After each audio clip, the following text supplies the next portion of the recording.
The Gilded Ones by Namina Forna. Chapter 9.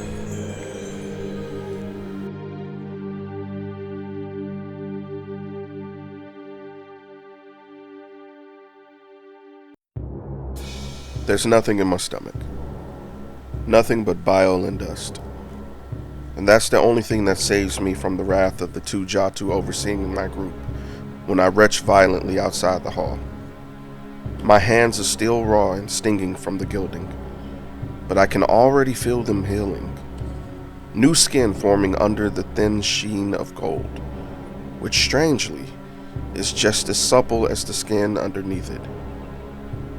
There really is something uncanny about the gold they used. The shorter Jatu sneers, disgusted. "Get a hold of yourself, creature." He shoves me toward the line of hulking, prison-like wagons waiting outside the hall. There are 20 wagons in total, each a different color designating the different training grounds scattered on the hills at the very outer edges of Himira. Britta and I are headed for the forbidding red wagons waiting at the very end of the line. They're the ones destined for the Warthu Bera. At least 100 girls will be taken there before this night is ended. The Jatu recruits are no doubt already on their way, ready to do their own initial training. The scent of fear grows stronger the closer we get to the wagon, girls clenching each other desperately and whispering to each other, rumors, suppositions, anything they've heard over the course of their journey. But Britta's mind is still on the new Urini. "Wonder why they don't want us to train with them now," she murmurs. There's a strange note in her voice. I glance over to find that she's tentatively pressing the gold on her hands. She hisses softly, tears flooding her eyes, and I move closer to her. "The skin under it will heal soon," I whisper. "Everything will be all right. You'll see." Britta inhales shakily, nods. "Did you hear?" the red-haired girl I saw gilded whispers, drawing our attention to her. "The training grounds are going to be overseen by the shadows, the Emperor's personal spies." "I heard that they're all female," another replies, this one short and dark. The memory of the smaller commander immediately flits through my mind. "Female," says another girl. "That can't be possible. Who ever heard of female teachers?" "I certainly never have. The infinite wisdoms forbid women from working outside the house, except in service to their husbands and families. And yet, there might be female teachers at the Warthu Bera, female spies. I've heard of the Emperor's shadows. Everyone has. They're the ones sent whenever the Emperor needs something done swiftly and silently. It's said that they have powers above those of normal people, that they can blend into the shadows, that they're named after and strike down enemies from enormous distances. They might be our teachers? I can't even fathom it." Beside me, the red-haired girl shakes her head. "I heard they had no choice but to use women. Too many incidents happened with the male transporters. You saw some of the girls." "Britta, Asha, Adwapa, Belkalis, Deka," the short Jatu barks, reading our names from a scroll. "Move your arses." I hurry along, struggling to ignore the subtle tremor still racking my body as I rush towards the wagons. The gilding wasn't that painful, but the smell, that awful burning smell, still lingers in my nostrils, wafting up memories I would prefer to stay firmly buried. As the Jatu and his partner open the door to deposit us inside, I glance at Britta. She seems a little better now. Some of the color returned back to her face. "Any better?" I ask. She nods as the short Jatu locks the door securely behind us. "Loaded!" the tall one shouts, banging on the roof. "Proceed!" the short one shouts. "Proceed!" the tall one echoes, banging again. The wagon lurches into action, rattling onto the street. As we head away from Jor Hall, I glance around the wagon's interior. There are 3 girls here with us. 2 of them are twins, both so midnight dark, I know immediately that they must be Nabari, a fiercely independent tribe that lives in the mountains of the remotest southest provinces.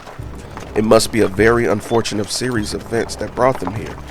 The Nabari are fiercely loyal to each other, and Mother once told me that they don't really worship Oyomo, only some secret god that they've kept from time before the many tribes became one kingdom.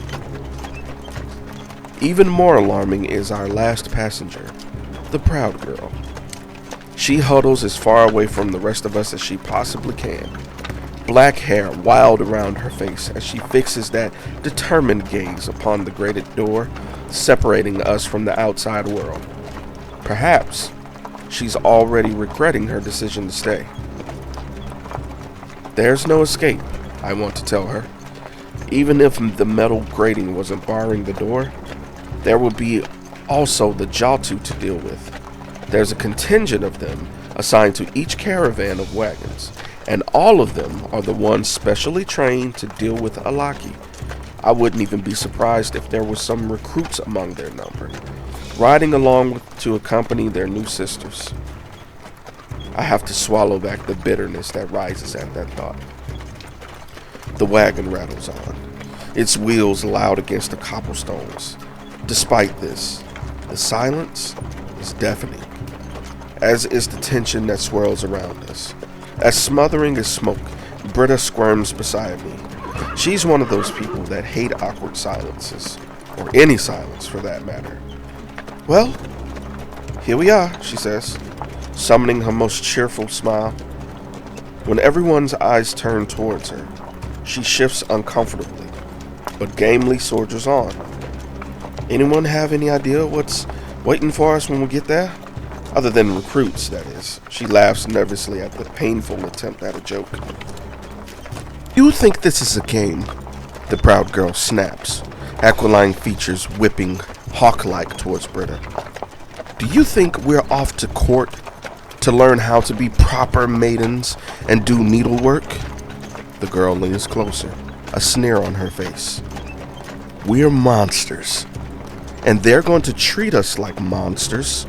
They're going to use us, bleed us, and when they're done, they're going to find whatever our final deaths are and execute us one by one.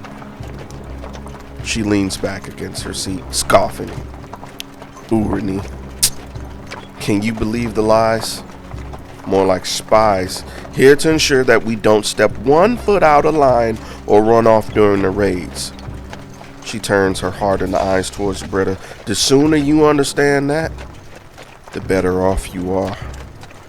Britta reddens, tears springing to her eyes, and anger abruptly swells inside me. Who is this girl to speak so harshly to Britta? And today of all days, after everything we've endured, after all the humiliations, why attack the one person trying to make things better? I turn to the proud girl. You don't have to do that. You don't have to scare her, I say. Eyes the color of midnight glance at me. I don't. You may be under illusions of what this is, being partnered with recruit Kita and all, she sneers mockingly, but I'm not. And I would prefer to prepare myself in silence. Heat blazes over me, and I don't even notice. Who am I partnered with has nothing to do with my feelings, I snap. And to be clear, you chose this, same as us. You had a choice, and you decided to remain here. No, the proud girl says. I chose to escape death mandate. If only for a few more days, I chose to survive rather than be executed the moment I walked out that door. Don't mistake my decision for anything more. Oh, please. We all chose to escape the death mandate, an annoyed voice interrupts. When we turn, 2 pairs of eyes are watching us, irritation plain in them. The taller twin's bald head gleams in the darkness of the wagon as she draws. The path we all chose, whether we're forced or not, doesn't matter. We're here now. We make the best of it or we die. Simple as that. I'm surprised she spoke on my behalf. Northerners and Southerners never fare well together, and my accent very clearly marks me as a Northerner despite my appearance. Perhaps she doesn't care about the grudge between the Northern and Southern provinces. I can only hope everyone else here feels the same. She and her sister seem older than us, perhaps 18 or so. Although she's much fiercer looking than her shorter, smaller sister, whose black hair is braided in tiny rows across her back. When she shrugs, moonlight dances across the intricate scars on her cheeks and shoulders. My heart tightens in recognition. Those are tribal scars, probably carved well before her blood turned, and the cursed blood began healing all the wounds. The southern tribes used them to mark their members. Mother had 2 on her cheek. Then let's make the best of it by becoming friends, Britta says. The others turn to her, and she shrinks inward for a moment. Then she stiffens her shoulders. We're allies, leastways, she stammers. True ones, I mean. Not like our partnerships. I can't help but admire her for her bravery. Britta's right, I say. We're all going to a place we don't know to face horrors we cannot imagine. We could bear it alone. A dark cellar, golden blood on stones. Or we could band together, help each other. Britta's helped me before. I slept through an entire journey across the sea, and she ate my food so that others would not start asking questions about me, about how I could survive without eating. Must have been such a sacrifice for you. The proud girl's eyes examines Britta's plump form dismissively. A few days of feasting to your heart's content? Her sarcasm prickles me. It was 4 weeks, I say coldly. Almost a month. Now her eyes widen. A month, she gasps. The Nabari are shocked as well. A month? The taller one muses. You look healthy for not having eaten in a month. The smaller one nods in agreement, but still does not speak. I'm starting to wonder if she can. I don't think our kind dies of starvation, I reply. We don't. The grim expression in the proud girl's eyes says she knows this from experience. We do, however, show its ill effects. Our ability to heal goes only so far, and we need food to fuel it. She looks me up and down. Your hair is full. Your body isn't thin. Your skin's unwrinkled, and you don't have sores around your mouth. How long ago were you starved? As I try to remember, Britta leans forward. She still hasn't eaten. I blink, startled to realize she's right. When last did I eat or even drink? I try to pin down the day, but my memories shift away. The same way they've been doing since my time in the cellar. The proud girl lips curl into a sneer. You're unnatural, she says, disgusted. As I wince at the word, the shorter Nabari rustles behind me and turns to the proud girl. We all are. You as well, she sniffs. Like her sister, she has shrewd eyes and a defiant expression. Ritual scars also cover her cheeks and shoulders. How else do you think you tossed away all those guards in Jor Hall? What human woman do you know who possesses such strength? The girl stiffens. Of course I know. Can't sneer at someone else for being unnatural when you're considered exactly the same by other people, the shorter Nabari interrupts. All the more reason we should band together, Britta announces, extending out her hand to the twins. I'm Britta, she says. The twins look at her hand, then at each other. The taller, bald one takes it first. I am Edwapa, first daughter of Tabelo, High Chief of Nabari. And I'm Asha, second daughter of Tabelo, High Chief of the Nabari, the shorter one says, braids swinging as she nods. When both turn to me, I extend my hand as well. Deka of Erfurt, I say, clasping each of their hands in turn.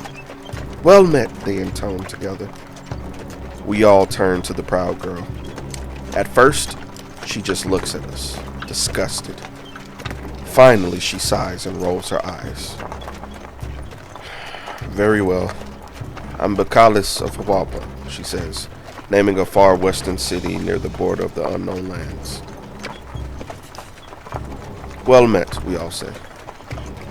This does not make us friends, she snarls. Britta's broad smile exposes the dimple in her left cheek. But it does make us allies. I nod.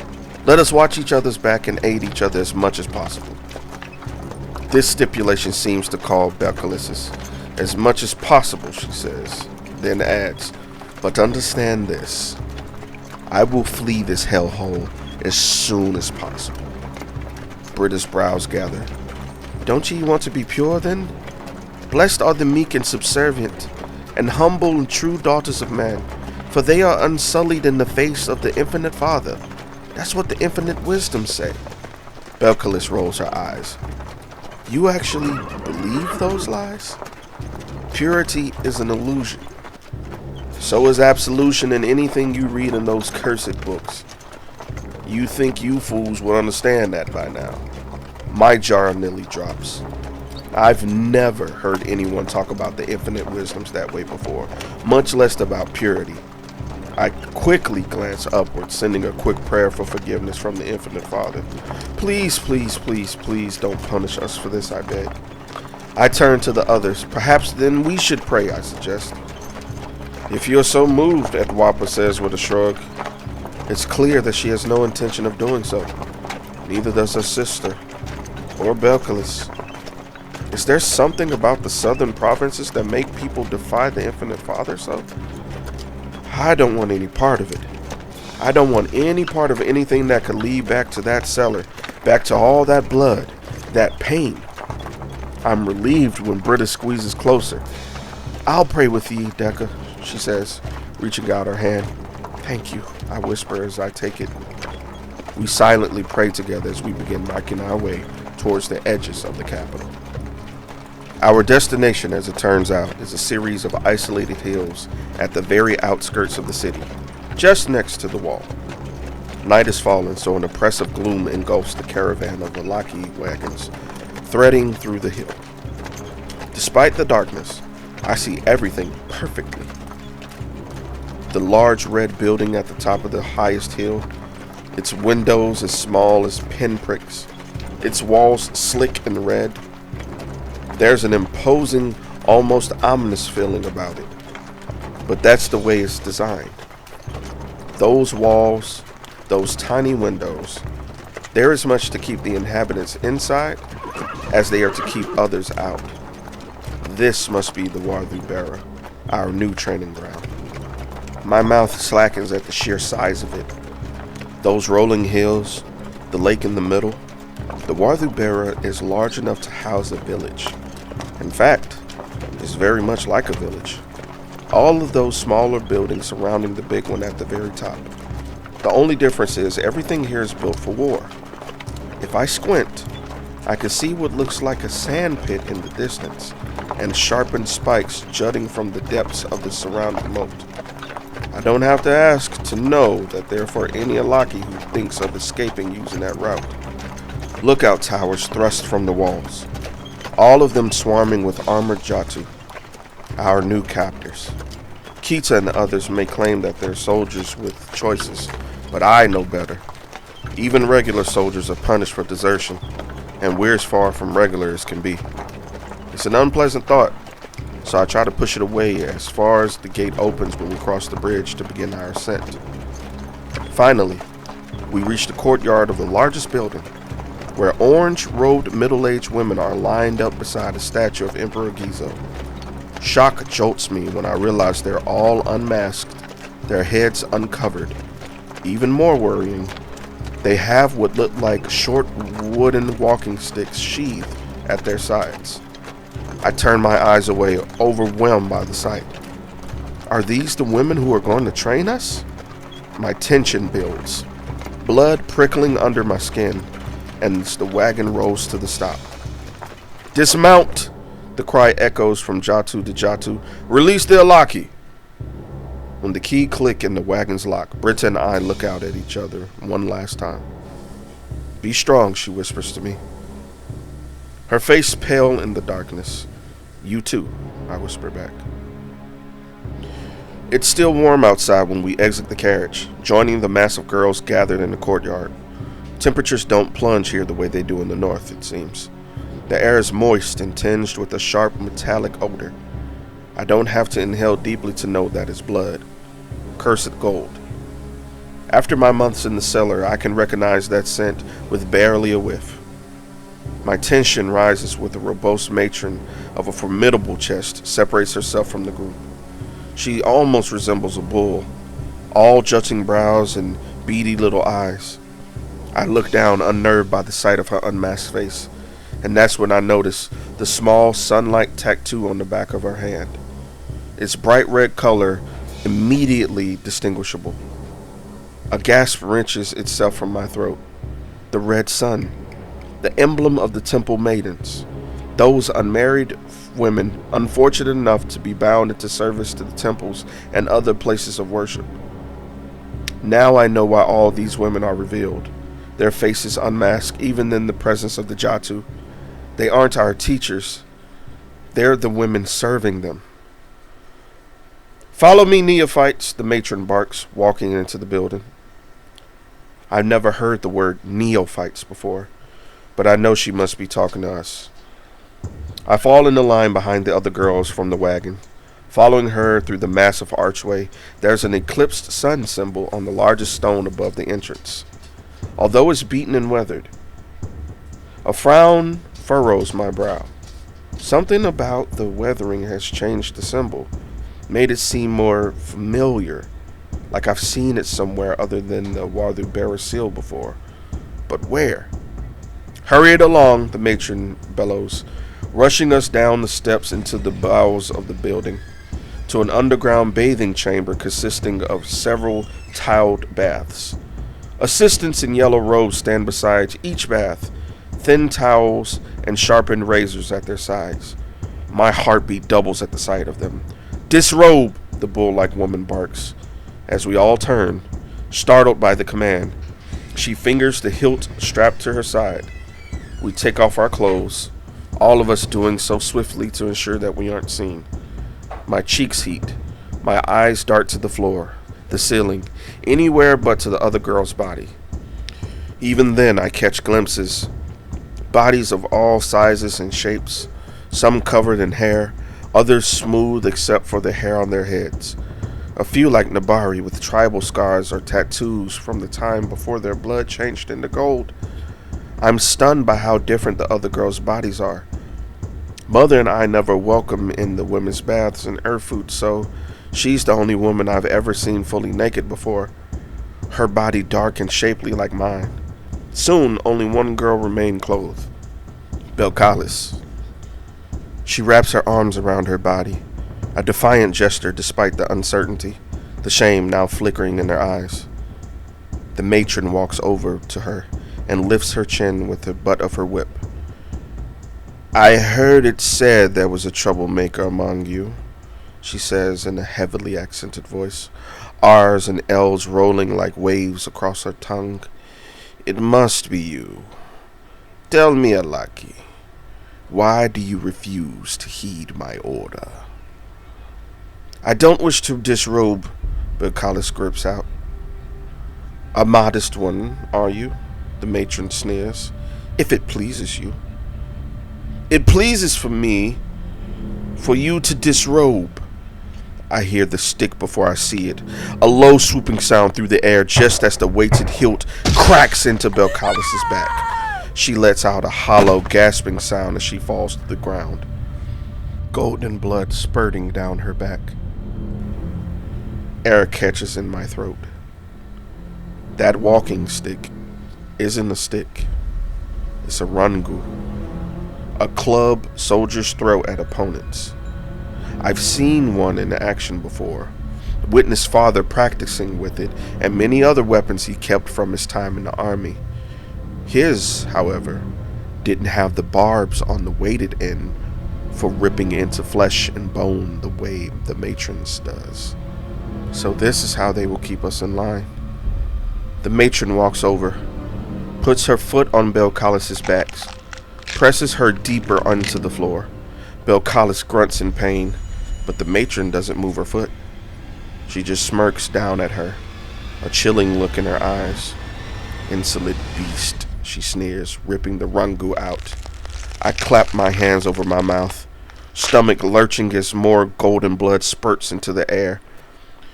The sight of all that blood is sickening, but even worse is what's underneath. A mass of scars, each one layered so thickly across Belcalis' back, Even the Rungu barbs couldn't penetrate it completely. Now I understand why she seems so defiant, why she doesn't retreat when threatened by authority.